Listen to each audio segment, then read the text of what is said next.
1534, I fell truly in love. William Stafford, a soldier, the second son of an Essex landowner with little or no prospects, but a fine man who loved me. I cared not for his lack of position. I'd seen enough of the grand life of court. There are things of more importance. Imagine our joy to discover I was with child, though this joy was short-lived. Yet the scandal that ensued we could not have foreseen. I know, as the sister of the Queen, I should have sought permission from her, or from my father at least.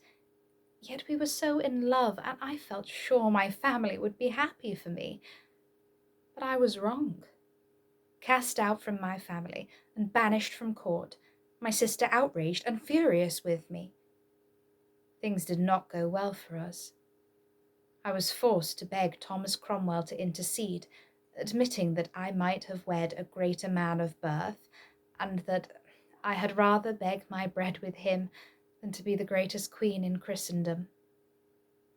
Henry was indifferent to my plight, as were my father, my brother, and my uncle. It was Anne once more who saved me. Money and a magnificent cup arrived, though she still refused to see me. I would have liked for us to be reconciled, yet as it was, I was never to see her again.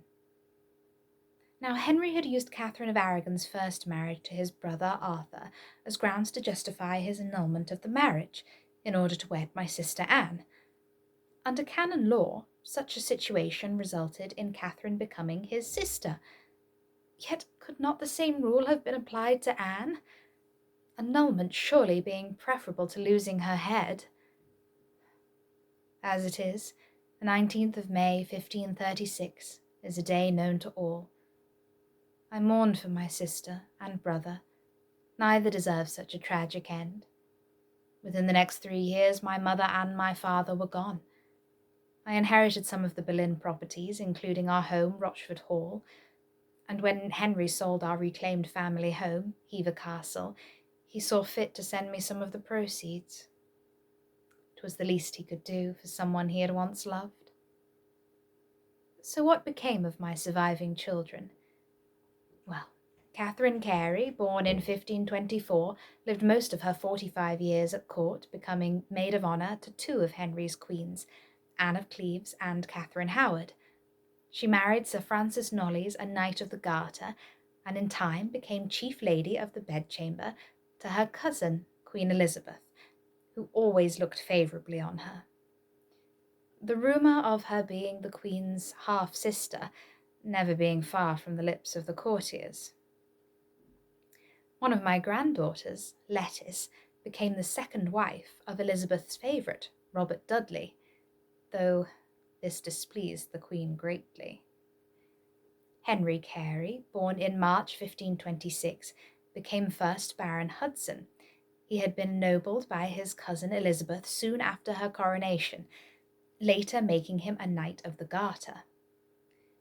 It is said that as he lay dying, she offered him the Boleyn family title of Earl of Ormond, after which he had long sought, but in the end he refused it. He died having reached the required age of 80 years and 10. Question remains to this day of who their father really was. I will not say, as to do so would affect how history has portrayed my children. My time as Henry's lover spanned 5 years from 1521. I fancy you do not need an abacus to do the arithmetic. What I will say is the family resemblance to their cousin Elizabeth and to the image of her father presents a strong argument. However, I will leave it with you, dear friends, to make up your own mind.